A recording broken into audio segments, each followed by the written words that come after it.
¿Ok? Vamos a lo nuestro entonces ahora, que es continuar con nuestra serie de sermones en el libro de Nehemías.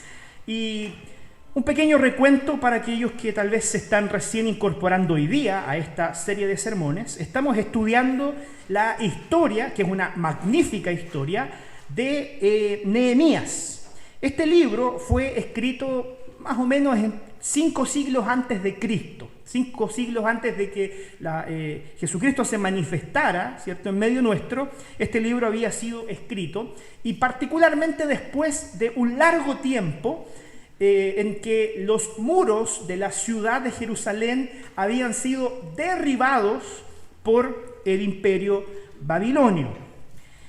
Y había esta ciudad de Jerusalén pasado a ser una ciudad ejemplar, como lo decía el profeta Isaías. Había pasado de ser una ciudad que asentada sobre un monte iluminaba sobre todas las naciones, a una ciudad devastada, a una ciudad que había perdido ese brillo y que ahora su vista principal era la de una ciudad destruida y desolada. Y esto no solo era algo que estaba materializado en los muros derribados, sino que de alguna forma también esto representaba la condición espiritual del pueblo de Dios en aquella ocasión. Que los muros estuvieran derribados, que la ciudad estuviera desolada y destruida, era también una representación tangible de la condición espiritual de los hijos de Dios en aquel momento. Y el Señor entonces levanta a Nehemías para llevar aquel proyecto divino, aquella voluntad de Dios a un pueblo que estaba desolado espiritualmente, para que a través de la reconstrucción de los muros de Jerusalén, ellos también lograran reconstruir su propia espiritualidad. Y de la misma forma, queridos hermanos, esta historia, escrita hace 2500 años atrás, sigue teniendo para nosotros importantes implicaciones.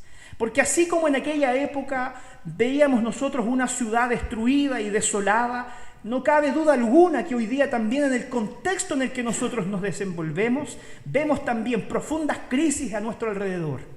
Vemos que nuestra nación y que nuestra ciudad ha sido tomada por la violencia, por la polarización, por el odio y por un sinfín de otros males, como lo son también la pobreza, la miseria, la desigualdad, que de alguna forma también manifiestan lamentablemente la condición humana.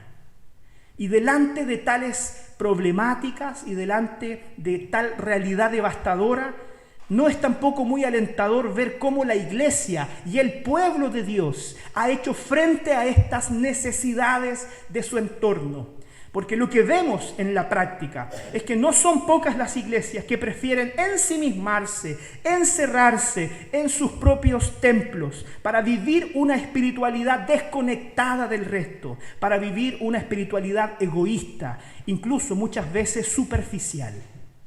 Y el libro de Nehemías es un desafío para ti y para mí, para ir más profundo, para que restauremos nuestra relación con Dios de forma personal, para que levantemos nuestros muros como iglesia y para que también podamos bendecir a nuestra ciudad a través de nuestro trabajo. Así que la semana pasada veíamos que Nehemías había sido profundamente golpeado por la noticia de que la ciudad estaba destruida. Y Nehemías entendió que las cosas no deberían ser así, que la ciudad de Jerusalén no debía estar en el suelo. Y de hecho de eso también aprendimos nosotros, de que son muchas veces las ocasiones en las que nos acostumbramos a ver las cosas como son. Y no reflexionamos en cómo realmente deberían ser o en cómo realmente ellas deberían estar. Y para eso dijimos la semana pasada que debemos primero reconocer nuestra condición de bancarrota espiritual y correr a los pies de nuestro Señor para tomar acciones al respecto. Y de hecho es acerca de eso que hoy día yo quiero reflexionar con ustedes.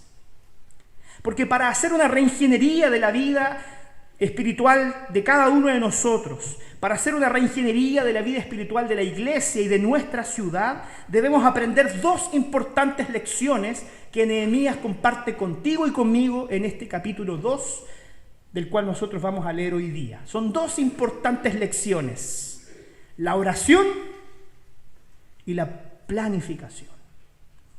Oración y planificación. Así que si trajiste tu Biblia, ya sea en papel o en la aplicación de tu teléfono, puedes tú abrir ahí el capítulo 2 y mantenerlo abierto para que durante la predicación vayamos leyendo poco a poco estos versículos bíblicos. Es importante también recordar que Nehemías se presenta a sí mismo como el copero del rey Artajerjes.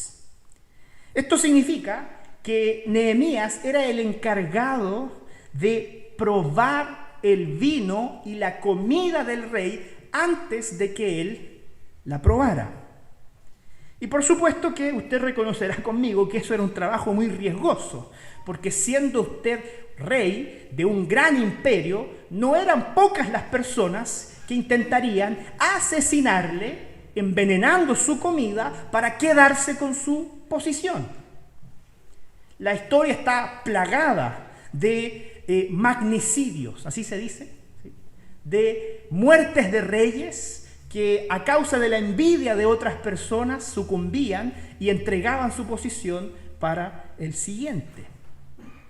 Y Nehemías tenía la gran responsabilidad de evitar que eso sucediera.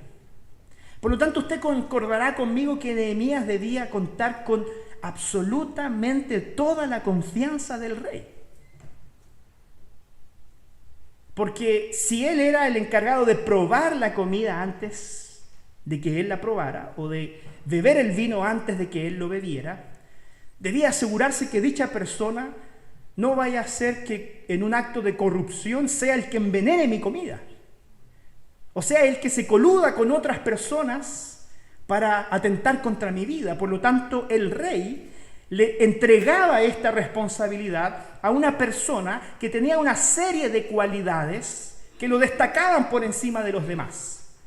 Nehemías ciertamente tenía un trabajo riesgoso, pero era un buen trabajo.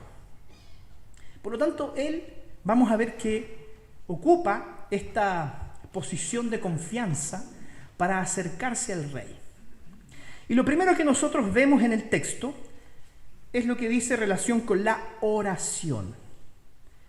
Dice así el versículo 1: sucedió en el mes de Nisán, en el año 20 del rey Artajerjes. Yo quiero detenerme en este detalle porque cuando nosotros leemos la Biblia a veces solemos obviar ciertas cosas que están ahí y que son importantes. En el capítulo 1 se nos menciona que Nehemías recibió la noticia de que Jerusalén estaba devastada en el mes de Quisleu. Y ahora resulta que del capítulo 1 al capítulo 2 avanzamos del mes de Quisleu al mes de Nisán. Entonces, como yo sé que ninguno de nosotros es experto en calendario judío, yo les traje aquí un gráfico. El mes de Nisán es el que está ahí como en la hora 3, como si fuera las 3 de la tarde. Ahí dice Nisán. Y Nisán es entre marzo y abril de nuestro calendario. Y el mes de Quisleu está ubicado 4 meses antes. Si ustedes se fijan ahí como si fueran las 11, ahí dice Quisleu, entre noviembre y diciembre de nuestro calendario. ¿Cuántos meses pasaron entre que Nehemías recibió la noticia de que la ciudad estaba devastada a este momento en que él se presenta delante del rey Artajerjes en el mes de Nisán? Fueron 4 meses. 4 meses. ¿Y qué hizo Nehemías durante esos 4 meses? ¿Qué hizo Nehemías desde noviembre a marzo? Él estuvo 4 meses orando al Señor. 4 meses en el que antes de presentarse delante del rey a pedir su ayuda, él se presentó delante del Rey de Reyes, de aquel que tiene toda la autoridad y es dueño de todos los recursos para pedir dirección y guía en el proyecto que había en su corazón. 4 meses. De Nehemías, hermanos amados, aprendemos una gran lección. La oración no es mágica. Si hay algo que la Biblia nos enseña, muy importante respecto de nuestra vida espiritual, es la perseverancia. La oración no es mágica, la oración es relacional. Dios, hermanos, no es una piñata. Dios no es un cajero automático. Dios es un ser personal que busca relacionarse con sus hijos, y la oración es el canal a través del cual usted y yo, tanto como Nehemías en aquella época, podía relacionarse íntimamente y personalmente con Dios.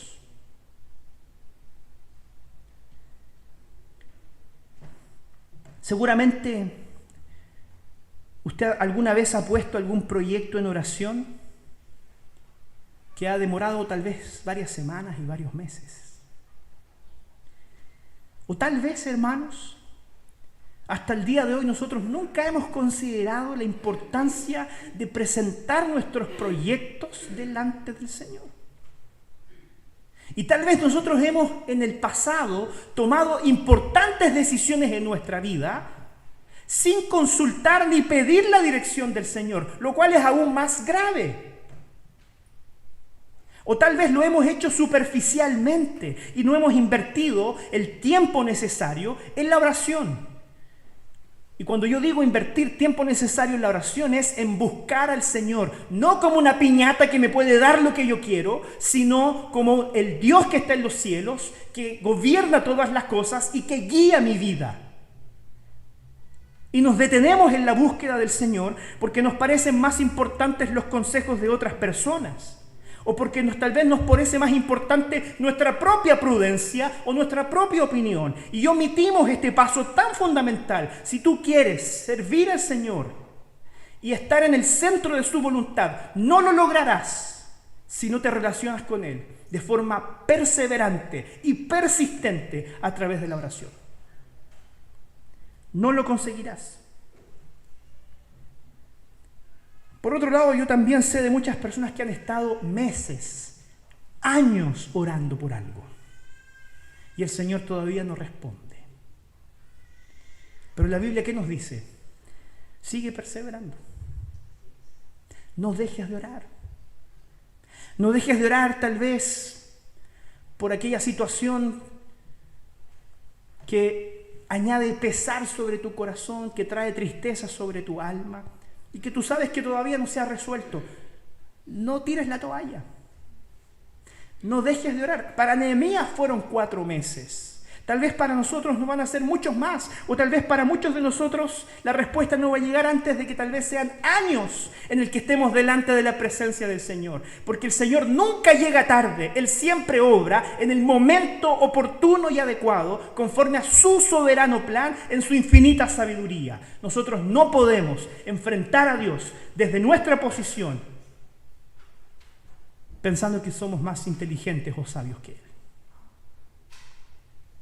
Nehemías estuvo 4 meses en la presencia del Señor, orando, pidiendo auxilio, meditando sobre cuáles son los pasos que él debía dar, qué palabras debía él decir delante del rey. Y fíjense que el texto continúa en la segunda parte del versículo 1, que nos dice así: en el mes de Nisán se presenta él delante del rey, ¿cierto? Dice que estando ya el vino delante de él, tomé el vino y lo serví al rey. Estaba haciendo su trabajo. Está orando y él siguió desempeñando su trabajo normalmente. Seguía sirviendo al rey. Entonces, no es que él no había tenido anteriormente la oportunidad de hablar con él. Porque por ahí alguna vez escuché, no, lo que pasa es que él no había podido tener una audiencia con el rey, por eso no, se demoró 4 meses. No es así, él trabajaba todos los días con el rey. Él intencionalmente demoró su diálogo con el rey durante 4 meses porque buscaba primeramente al Señor, que es el Rey de Reyes. Y dice el texto, y como yo no había estado antes triste en su presencia, me dijo el rey, ¿por qué está triste tu rostro? ¿No estás enfermo? No es esto sino quebranto de corazón. El rey era muy perspicaz. Vio su rostro y dijo, algo te pasa, no estás enfermo, algo está perturbando tu corazón. Entonces Nehemías dice que temió en gran manera y le dije al rey, para siempre viva el rey. ¿Cómo no estará triste mi rostro cuando la ciudad, casa de los sepulcros de mis padres, está desierta y sus puertas consumidas por el fuego? Cuando Nehemías enfrenta la presencia del rey, tal vez como cada día, su semblante demostraba cómo estaba su corazón. Él estaba apenado porque su pueblo estaba disperso y sin hogar. Él sufría porque sus hermanos no la estaban pasando bien. Él sufría porque la ciudad de Dios estaba destruida. Él sufría porque aquella ciudad que había sido vocacionada a hacer luz a las naciones, hoy día estaba en tinieblas. Y tal vez Nehemías había acumulado 4 meses de sufrimiento, de insomnio, pensando, esbozando planes, tirando líneas de cómo resolver esto. Y es el Señor el que le presenta esta ocasión. No fue buscada por Nehemías. El Señor le presentó la ocasión, porque fue el rey quien notó que algo le pasaba y le preguntó. Queridos hermanos, cuando yo leo la reacción de Nehemías, creo yo que no deberíamos ser indiferentes a esto. Porque la base que justificaba el dolor de Nehemías era la condición de su pueblo. Quienes estaban sufriendo eran su familia, eran sus hermanos. Quienes estaban sufriendo en definitiva era su iglesia. Y esto nos invita a reflexionar a cada uno de nosotros acerca de cuánto nos afecta y cuánto nos dolemos por los flagelos de nuestra nación. Cuánto nosotros estamos comprometidos emocionalmente por los problemas que hoy día tienen a nuestra ciudad sucumbida en la violencia. Cuánto nosotros sentimos misericordia por la gente que camina como ovejas sin pastor. Cuánto nosotros sentimos misericordia por aquellos que aún no conocen a Cristo y que intentan llenar sus vidas yendo al mall, en el consumismo, en las cosas pasajeras de la vida. Cuánto nos duele, hermanos, ver que hay personas que caminan desorientadas en el suelo cuando nosotros disfrutamos de un evangelio que es una buena noticia. Recuerden que Nehemías está actuando como una especie de tipo de Cristo. Nehemías es un tipo de Cristo.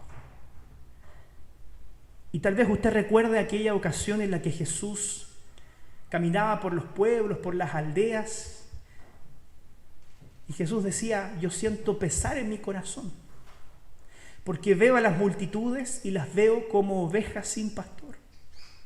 Y él se dolía por la condición de su pueblo. Se dolía por cómo estaban viviendo sus vidas aquellos que él había invitado a ser parte de su nación. Se entristecía porque estaban desamparadas. Y Nehemías fue dotado de un corazón como el de Cristo, que fue capaz de condolerse con la miseria de su pueblo. Y hoy día, queridos hermanos,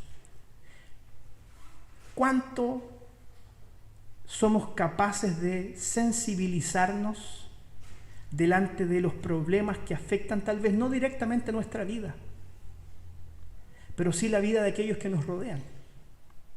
Sí la vida de aquellos que son tal vez compañeros nuestros, de aquellos que son colegas, de aquellos que son vecinos en nuestro barrio, de aquellos que son familiares nuestros incluso. ¿Cuánto tiempo dedicas tú en tus oraciones personales a interceder por las demás personas? ¿Cuánto tiempo tú dedicas a poner en tu corazón la miseria del otro? Porque si de hecho nosotros tal vez revisamos nuestras oraciones, si es que dedicamos tiempo a la oración, gastamos bastante tiempo pidiendo al Señor por nuestras propias necesidades, por nuestras propias luchas. Y yo no digo que eso sea malo o sea injusto. Yo lo que busco, hermanos, reflexionar con ustedes es que podamos tener el corazón de Cristo, el corazón que le fue dado a Nehemías, de sentir compasión por el prójimo, de sentir misericordia por aquel que está sufriendo y poder abrir nuestra mente y abrir nuestro corazón para entender que tenemos algo que hacer, tenemos un rol que cumplir, partiendo por la intercesión, partiendo por la oración de aquellos que están hoy día sufriendo. A Nehemías se le notaba en el rostro el dolor que él sentía por lo que otros estaban viviendo. Nehemías vivía con el rey. Nehemías no tenía necesidad de ningún bien, él tenía todo a su disposición. Él estaba bien posicionado, tenía un buen trabajo, tenía garantizada la salud financiera de él y de su familia por varias generaciones, y aún así él, estando en una condición de estabilidad, siente dolor por sus hermanos, por sus compatriotas, siente dolor por su familia que estaba sufriendo. ¿Cuánto no necesitamos nosotros hoy día, hermanos, reflexionar sobre esto y abandonar esa actitud egoísta que tenemos? Muchas gracias.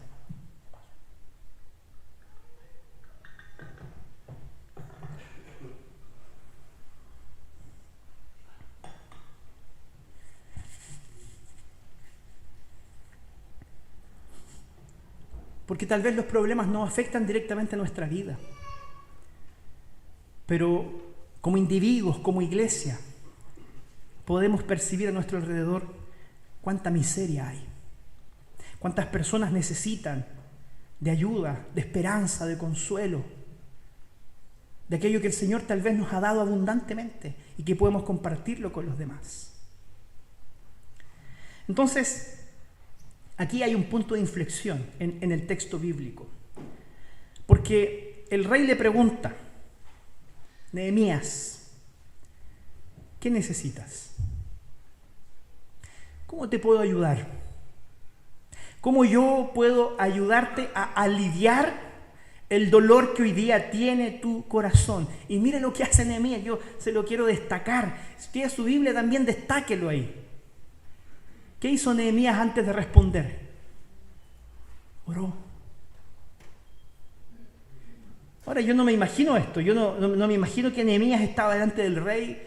El rey le dijo: Nehemías, ¿qué cosa pides? Y Nehemías dijo: espéreme 2 minutitos, voy y vuelvo. Voy a orar y vuelvo. No. Lo que hizo Nehemías fue lo que a veces nosotros llamamos como estas oraciones breves. Él dijo: aquí hay una oportunidad para mí. Y él no la quiso tomar sin pedir la ayuda del Señor, porque su corazón estaba conectado con Dios, porque su corazón estaba rendido delante de Dios. Y tal vez en ese momento él sintió en su corazón: Señor, gracias, porque esta es la oportunidad que yo te pedí. Y ahora es el momento. Y pidió sabiduría. Antes que Nehemías dijera una sola palabra, la Biblia nos dice que él oró al Señor en su mente, en su corazón, tal vez un par de segundos, tal vez una oración muy breve, una frase, pero esa frase hizo una tremenda diferencia en su corazón, porque él sabía que no se presentaba delante del rey como un solo hombre. Él sabía que el Señor estaba con él, que Él lo respaldaba y que el proyecto que él representaba era el proyecto de Dios para su pueblo. Con una pequeña oración, él logró hacer esa diferencia.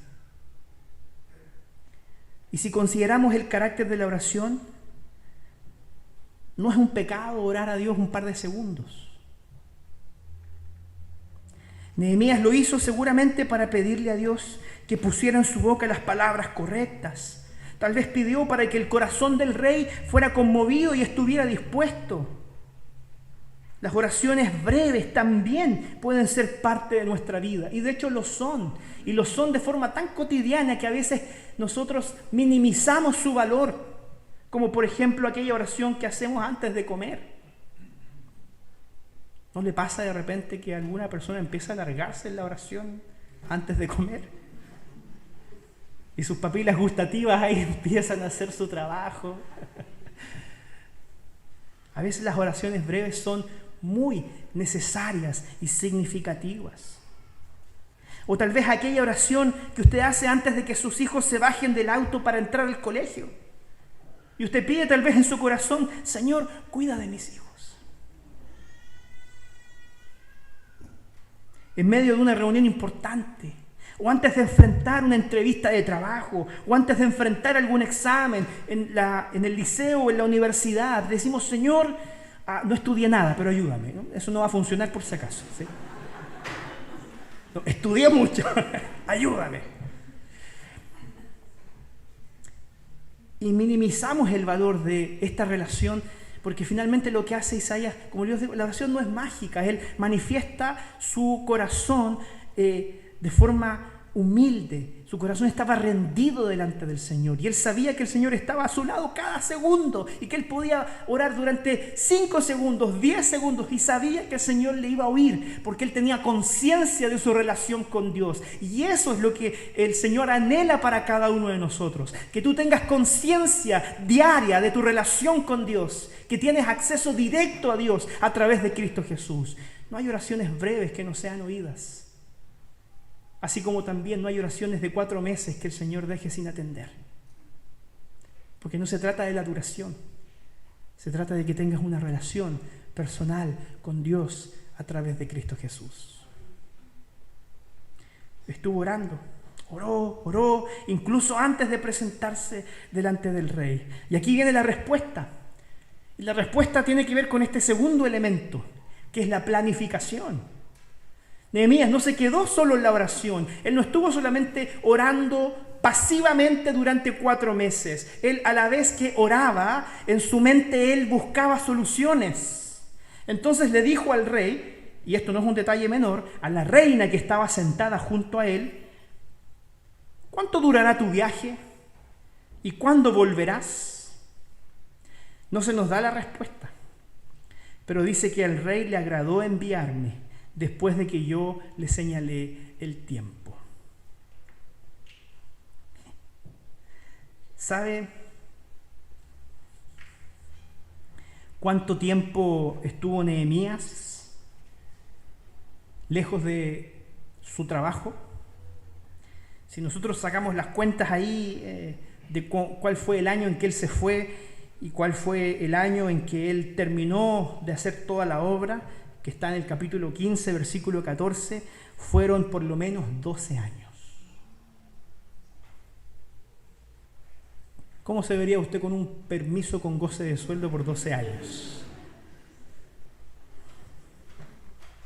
12 años. Y fíjense que esto fue un milagro. Fue un milagro del Señor. ¿Sabe por qué? Porque en el libro de Esdras, porque originalmente el libro de Esdras y Nehemías eran un solo libro, se nos dice que en el capítulo 4, Esdras, que era el sacerdote del pueblo, había intentado pedir ayuda al rey para levantar la ciudad. Y en el capítulo 4, versículo 21, se nos dice que esa petición le fue negada. Esdras fue a pedirle ayuda al rey para poder levantar la ciudad de Jerusalén, y el rey dijo: no me interesa que ustedes levanten su ciudad. Entonces vemos nosotros que Nehemías, con la cercanía que tenía el rey y con cómo él preparó todo esto buscando al Señor en oración, logró que el rey cambiara de opinión. Por alguna razón que tal vez solo está escondida en el corazón de nuestro Dios, el rey decidió cambiar de opinión y considerar la posibilidad de autorizar la reconstrucción de Jerusalén. Se la había negado a Esdras, pero se la concedió a Nehemías. El Señor obró ahí, porque incluso el Señor obra en los corazones de aquellos que no lo reconocen como Dios. Y tenemos que ser súper conscientes de eso también. Por ahí alguna vez me dijo: pastor, usted, ¿por qué en la iglesia oran por las autoridades y son puros paganos? Nadie cree en Dios ahí. Porque yo estoy convencido que el Señor puede obrar en el corazón de alguien que tal vez aún no lo reconoce. porque el Señor es soberano. Y acá vemos un claro ejemplo de eso. Nehemías oró por su rey para que el Señor moviera su corazón. Y el Señor ordenó todas las cosas a fin de que aquella anhelada reconstrucción pudiera llevarse a cabo. 12 años. Fueron 12 años, hermanos, los que duró el viaje de Nehemías.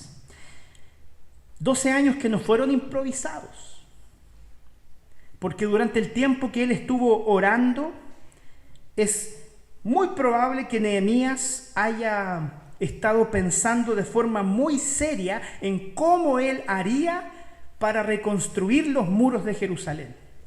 Entonces, esto es absolutamente una especulación mía, ¿no? Pero yo me imagino que cuando él estaba delante del rey y le preguntó el rey, ¿qué cosa necesitas?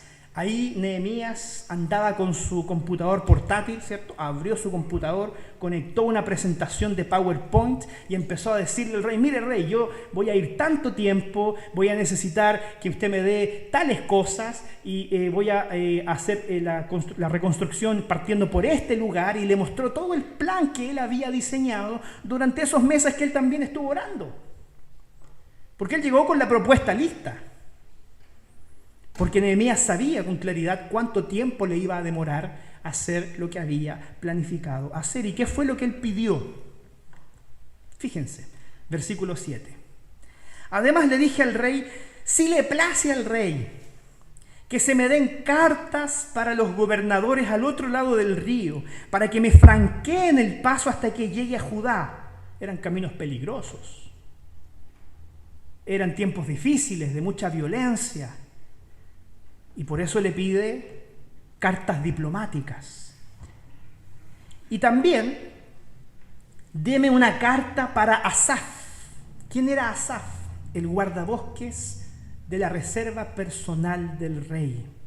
Para que me dé madera para enmaderar las puertas del palacio de la casa y para el muro de la ciudad y la casa en que yo estaré.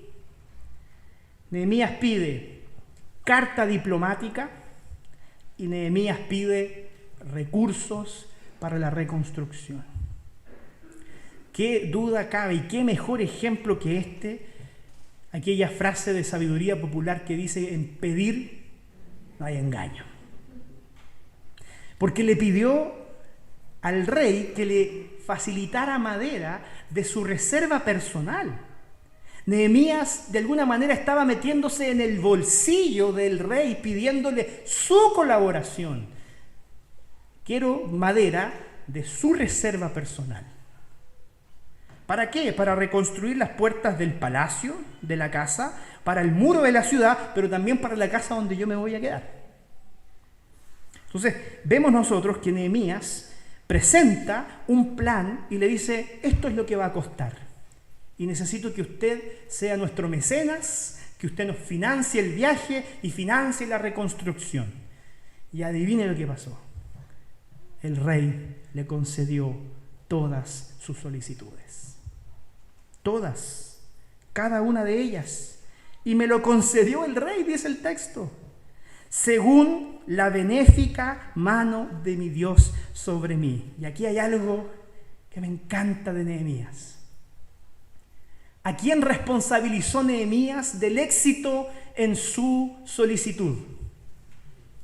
Al Señor.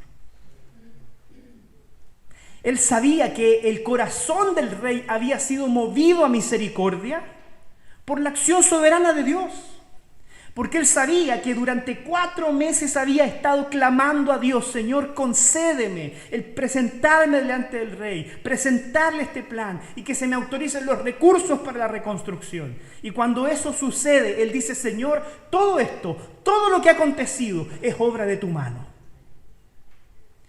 Y Nehemías es capaz de reconocer que el Señor le concedió la petición de su corazón, porque él tenía conciencia de su relación diaria con él.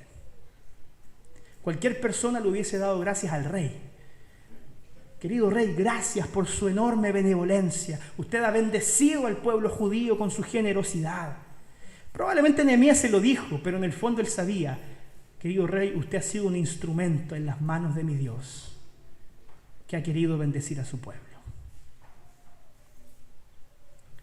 Entonces, yo quiero aplicar esto con una ilustración que leí de Martín Lutero. Martín Lutero decía que nuestra vida es capaz de enfilarse hacia los propósitos de Dios cuando tenemos firmemente nuestras manos puestas sobre dos remos. ¿Qué pasa si usted empieza a remar de un solo lado? No sé si alguna vez usted ha tratado de remar en un bote. Lo que pasa es que el bote empieza a dar vueltas. Y si usted dice, estoy remando en círculo, voy a remar del otro lado, y usted empieza con el otro remo a remar, el barco va a seguir dando vueltas, pero en la dirección contraria. Lo que usted necesita es tomar firmemente los dos remos para poder avanzar. Y Martín Lutero decía, nuestra vida está compuesta de estos dos remos. ¿Cuáles son ellos? El remo de la oración y el remo del trabajo. Él decía, hay que orar, pero también hay que trabajar. Si yo solo oro, pero me quedo en la inacción sin hacer absolutamente nada, y oro, lo que voy a hacer es que mi vida va a estar dando vueltas y no voy a avanzar a ningún lado. Y por otro lado, si yo dejo la oración de lado y trabajo y me esfuerzo, mi vida también va a empezar solamente a dar vueltas y círculos. Usted necesita de ambos elementos, de ambos remos, para enfilarse hacia los propósitos del Señor. Y fíjense que yo quiero aplicar esto tal cual lo hice la semana pasada en 3 niveles. Partiendo por el nivel de nuestra propia espiritualidad. ¿Por qué? Porque la semana pasada yo les invité a hacer un diagnóstico de realidad. ¿Dónde estabas tú? ¿Éramos capaces de reconocer realmente nuestra bancarrota espiritual y nuestra necesidad de Dios? Y si fuiste capaz tal vez durante la semana de reflexionar acerca de las cosas que estaban derribadas en tu vida y que te habías acostumbrado a verlas derribadas, hoy día el Señor también te propone el proyecto de reconstruirlas, de levantarlas. Y la única forma en que alcancemos ese objetivo de levantar aquellas áreas de nuestra vida que están en el suelo es, por un lado, orando al Señor, pero por otro lado también planificando acciones concretas a través de las cuales yo voy a poder llegar a aquel anhelado objetivo que me he propuesto para que las cosas no sigan estando como están. Y esto puede usted aplicarlo en cualquier área de su vida. A través de una declaración de objetivos, a través de una declaración de propósitos. Yo puedo, de forma muy sincera, anhelar ser un mejor padre para mi hija. Y reconocer que tal vez hasta ahora no lo he sido y necesito mejorar. Y voy delante del Señor y le pido perdón. Señor, he sido tal vez un padre negligente, una persona que ha abandonado su función en esa área. Te pido perdón, Señor. Perfecto. Ahora el Señor me dice, ¿qué vas a hacer para remediarlo? No basta solo con declararle buenas intenciones al Señor. ¿Qué vas a hacer para desde ahora en adelante transformarte en un mejor padre para tu hija? Tal vez vas a tener que reestructurar tu agenda. Tal vez vas a tener que dedicar menos tiempo a otras cosas que les has dado más importancia que a tu familia. Y eso vas a tener que hacerlo progresivamente. Medir tu avance, alcanzar tus objetivos, pero no lo dejes sencillamente a una buena intención. Planifica tu trayecto. Porque tal vez el Señor hoy día te quiere invitar a planificar de forma más inteligente cómo vas a levantar tu vida de oración. ¿Cómo lo haré, Señor? Yo reconozco que oro poco, que leo poco tu palabra. ¿Qué voy a hacer? Fíjense que la actividad que tuvimos anteriormente aquí no es menor. Nosotros quisimos proponerle a la iglesia un plan para que usted discipline su corazón y lea la palabra del Señor diariamente. Y nuestro problema es que no perseveramos. Nuestro problema es que tal vez iniciamos con mucho ánimo, pero en el trayecto empezamos a flaquear y otras cosas empiezan a ser más importantes porque tal vez trazamos un plan, pero no fuimos cuidadosos en también ir evaluando nuestros avances.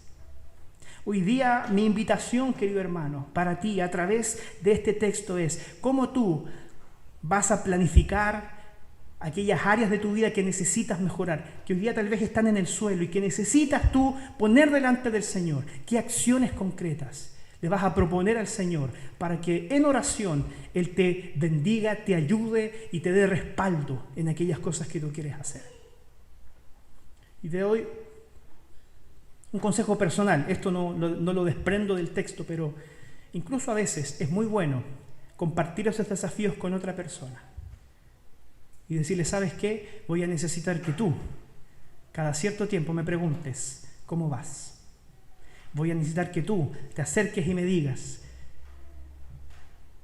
qué has estado haciendo para alcanzar tus objetivos. Porque a veces la autodisciplina es insuficiente. Te lo dejo no solo a nivel personal, yo quiero que pensemos esto también a nivel de iglesia. Porque si como iglesia pensamos en nuestra declaración de propósitos, de objetivos, ¿cierto? Que las tenemos incluso en los pendones, queremos ser una familia de fe, de acogida, de servicio, queremos ser una iglesia que discipule, una iglesia que plante iglesias, y en el papel eso suena muy bonito, pero la iglesia, ¿qué acciones concretas está tomando para alcanzar esos objetivos? Y para tal vez fortalecer aquellas áreas en nuestro servicio en las que estamos flaqueando. Y esto es una responsabilidad también, no solo de los líderes, sino que de la iglesia en su conjunto. Cómo yo, desde mi espiritualidad personal, fortaleciendo mi relación con Dios, voy a hacer un aporte para que también mi iglesia, mi comunidad, pueda mejorar aquellas áreas en las que tal vez hoy día estamos flaqueando. Porque es fácil hacer notar lo que no funciona bien. Lo difícil es decir, Señor, heme aquí, yo estoy dispuesto a trabajar para que esa área mejore. ¿Qué decir de nuestra ciudad? Todos los que vemos las noticias soñamos tal vez con una ciudad más segura. Todos los que vemos noticias, no sé si lo quiero solo comentar, no profundizar sobre eso, pero yendo de camino a dejar a mi hija a su colegio, escuchaba en la radio Bío Bío cómo en ese mismo instante un contingente de 400 carabineros estaba desalojando a muchas familias que se habían tomado viviendas que habían sido asignadas para otras personas a través de un proyecto social. Y yo digo, es fácil caer en el juicio fácil, ¿no? Qué sinvergüenza esas personas. Lo difícil es decir qué necesidades hay en nuestra ciudad, de las cuales nosotros hoy día podemos ser parte de la solución. Tal vez como iglesia no podemos construir viviendas. Tal vez nuestro círculo de acción puede ser por ahora mucho más inferior. Pero ¿qué vamos a hacer? ¿Qué vamos a hacer? Y los dejo con este último desafío, antes de pasar para pensar y practicar. Nosotros ya llevamos 2 años trabajando con un equipo de acogida y de misericordia. Y el Señor nos ha sorprendido. Durante el año pasado estuvimos haciendo un trabajo con niños de la Liga Chilena contra la Epilepsia. Durante el verano estuvimos atendiendo de la mejor forma que pudimos a las personas que fueron afectadas por los incendios. Y hoy día este grupo está soñando en cómo también nosotros vamos a hacer una bendición para nuestro barrio, en cómo podemos conectarnos con las necesidades de nuestro prójimo.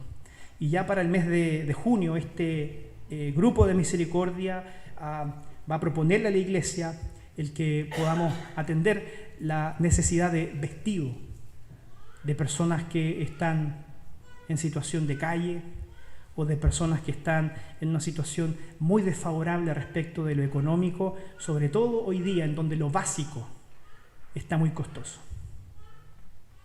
Y tal vez son pequeñas acciones que pueden marcar la diferencia. Pero ¿sabe qué? Un muro se construye ladrillo a ladrillo. un ladrillo puede hacer la diferencia para levantar un muro.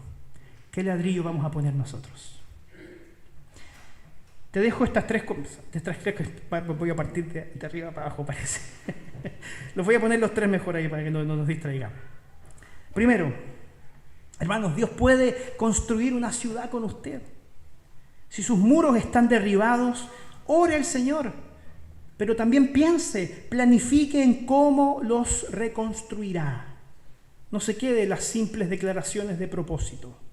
Segundo, si Dios le ha llamado a servir, piense también en cómo lo hará de la mejor manera. Planifique y ejecute su servicio al Señor con excelencia.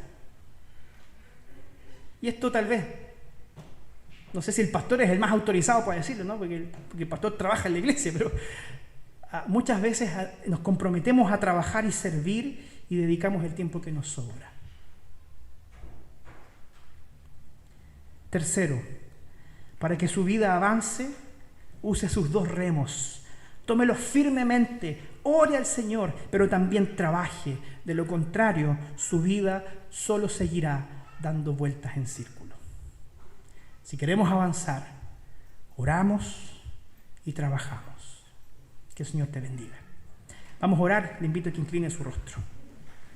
Padre Celestial, te alabo porque tú eres un Dios misericordioso con nosotros, que a pesar de nuestra inconstancia, a pesar, Señor, de las muchas cosas en nuestra vida que son muros que nos alejan, Padre, de ti, que nos impiden relacionarnos contigo en libertad. Oh Señor, te damos gracias porque tú enviaste a Cristo Jesús para que Él derribe aquellos muros que separan, para que podamos construir aquellos muros que edifican. Aquellos muros, Señor, en nuestra vida que representan tu plan, tu proyecto, no solo para nosotros, también para nuestra iglesia. Aquel proyecto también, Señor, que nosotros anhelamos para nuestra ciudad, para esta ciudad de Concepción, donde tú nos has plantado, donde tú nos has llamado a servir, Señor. Danos de tu espíritu para que podamos hacer la diferencia en nuestras vidas primero, Señor, a reconstruir los muros de nuestra propia espiritualidad, para que así, Señor, podamos también ver muros reconstruidos en nuestra iglesia y en nuestra ciudad, donde hay tanto sufrimiento, donde hay tanta miseria, Señor. Ten misericordia de nosotros y ayúdanos, capacítanos a usar, Señor, también estos dos remos de forma constante y responsable, a orar, Señor, buscarte, ser consciente de nuestra relación diaria contigo y a la vez también, Señor, trabajar. A la vez, Señor, también planificar cómo poder mejorar cada día para alcanzar tus propósitos para nosotros. Bendícenos, Señor. En el nombre de Jesucristo te lo rogamos. Amén.